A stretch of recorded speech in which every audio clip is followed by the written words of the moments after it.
China's response to Lithuania is to ensure other countries do not take the same route.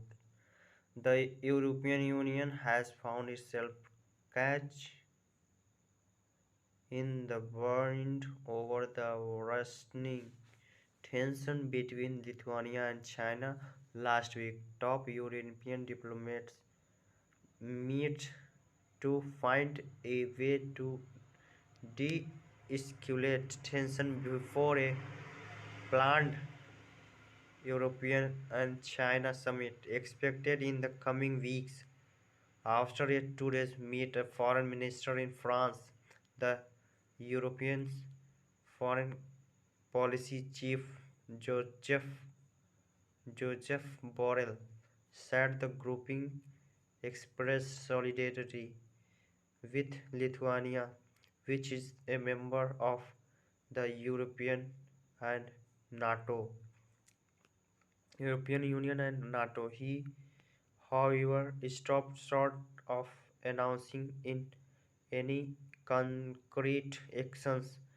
The European Union has watched nervously as one of its members faced the full weight of coercive Chinese diplomacy, as the grouping keeps one eye on its substantial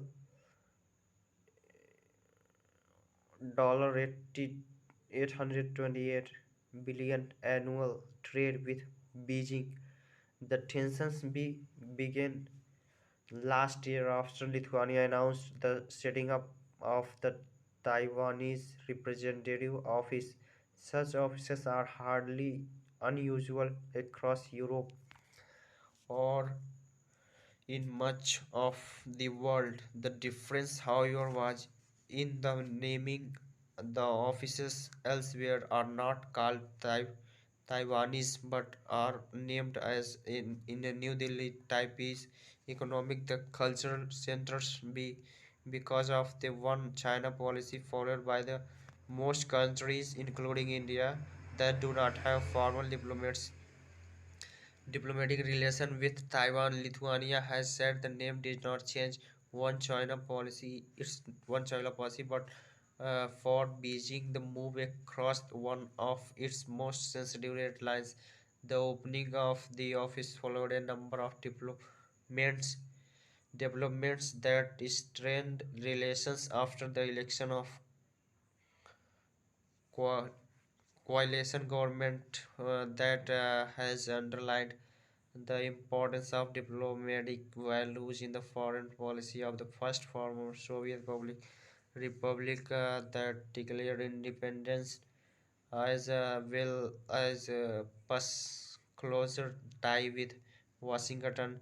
If the rest of Europe in is unlikely to similarly test Beijing, the Taiwan red lines was what has armed the European Union is the forcefulness of China's response, which has ranged from down-guarding Thai recalling its ambassador and effective trade blockade and especially the moves to pressure European companies to stop sourcing from Lithuania should they wish to continue exporting to China. China's response suggests an attempt to as a Chinese strategies like to say kill the chicken to scare the monkeys and ensure the country do not counter contemplate a similar move beyond the Lithuania-China tensions of particular silence to India is how the European Union as a major power will take forward tie with China as it similarly weighs strategic consideration against the booming trading relationship. China's use of trade as leverage and a method of coercion which stand in stark uh, contrast to its declaration in October on the fifth anniversary of its union membership that is power politics and hegemony is another matter of course concern. Lithuania is an exception in having both a trade surplus with China and no pressing need to cross the China market.